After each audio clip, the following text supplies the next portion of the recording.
also over-determined with and still linked to their all too naive belief in, even if they are anti-communist, they still believe that the golden Titoist era, like all the time I listen from my Western friends, but you lived so happily under Tito, why can't you go on? Well, my answer is, don't idealize Tito. The war of the early 90s was for me the retard, like, you know what they call in artillery, I know, I'm trained as artillerist in the army. People think I'm a soft philosopher. I have how do you call it, medals for being, so you know who we are talking to, yeah. Sorry, in artillery what they call a bomb with retarded effect. This was exploding the war, a bomb with retarded effect, in the sense, the truth of everything that was wrong in the Titoist era. It was a clear proof that Tito's Yugoslavia, I'm the first to admit, I'm not some kind of anti-communist, anti-Tito person, but it had serious flaws. Its solution of the national question, of the ethnic tensions, was a false one. It was precisely not a principled solution. It was, as we all know, making ad hoc compromises and improvisations. Like one of the deals we all know were, we allow Croatia and even more Slovenia to develop a little bit more, but in exchange we allow Serbs and Montenegros to occupy a dominating role in the repressive apparatuses. And you know, there were so many dirty deals, and all this exploded. Basically your solution is ethnic states. My God, listen, if there is a person who doesn't care about ethnicity, and I'm totally, it's me. All I'm saying is a resigned, realistic view. If there are tensions, and there are tensions, don't impose your dream of wonderful multicultural society on people. Give them, how should I call it, breathing space.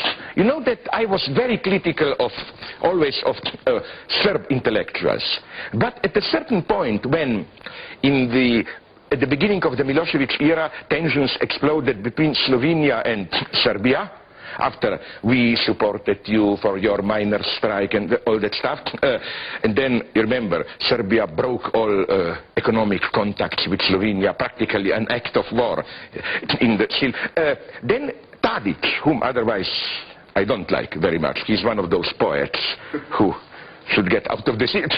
He said something. He said, maybe we need just distance and peace for a couple of years.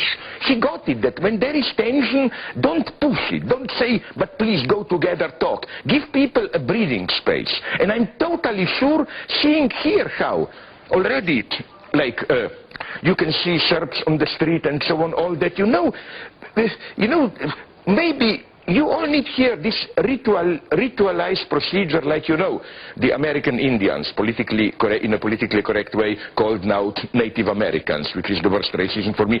You know, they invented this wonderful institution about smoking the pipe, no? It doesn't mean we are not enemies.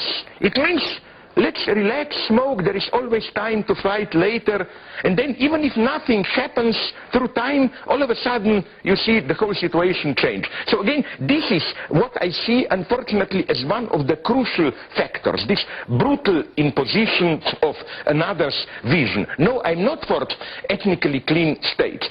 All that I worry about is precisely how to create conditions for future peaceful coexistence. The first thing, logically, that you see is, my God, I know this is now prohibited with all those Ahtisaari plans and whatever, no, but that when you have Kosovo and Albania, the same nation, I mean, logically, there is no long cultural tradition that would separate you, and so on and so on. I see nothing bad in thinking, why not unite the two? Because also, I think the problem is not so much ethnicity, is that if somehow one or two larger states could emerge. Now, I deeply respect Macedonians. They are now, I can understand a little bit their paranoia. Their situation is almost ridiculous. Bulgarians don't recognize them as a nation, their language. Serbs don't recognize them religiously, their own church.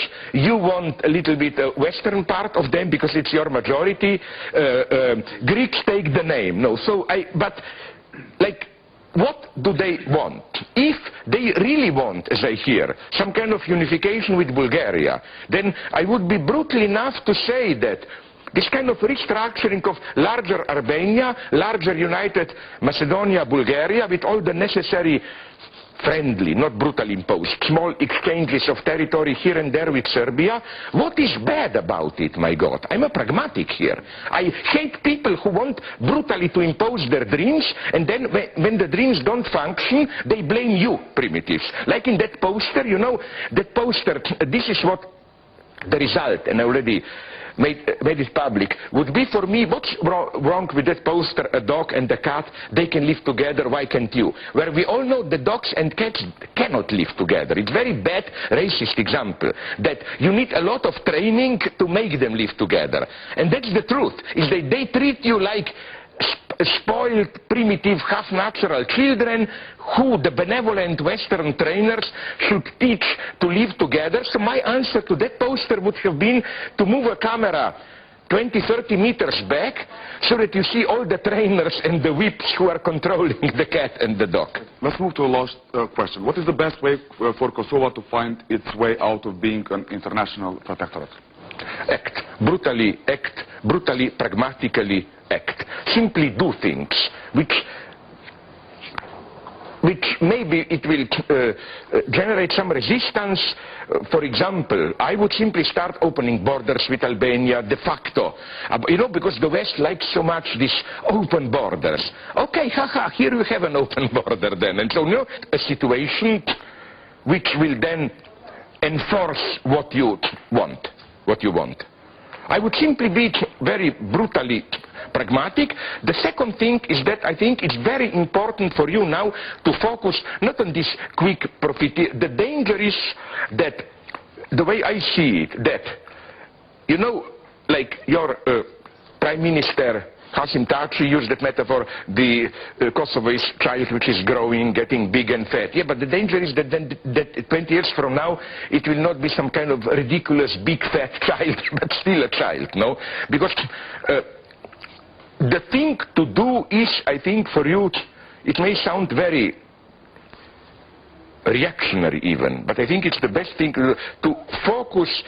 Economy, okay, it's crucial, but primarily for me to get out of this colonizing, where they are colonizing you, predicament of being taken care of, to start building your own, not grounded in any, that's difficulty, ethnic or national roots, neutral, where all are mixed, Albanians, Serbs, whoever, strong state apparatus.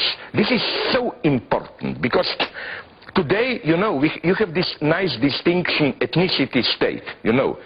The big powers play their games that if they don't consider you mature, they reduce you to the role of ethnicity, where you can have your stupid folkloric dances, they allow you all that, but not serious state. I think the crucial thing is to start creating a serious ministries, good administrators. You should do exactly the opposite of what we were all fearing under communism when we were saying against bureaucratic socialism. You need, as Max Weber knew, good state bureaucracy. Create the state apparatus and so on, and then you will be able to do things. Thank you very much. Thank you.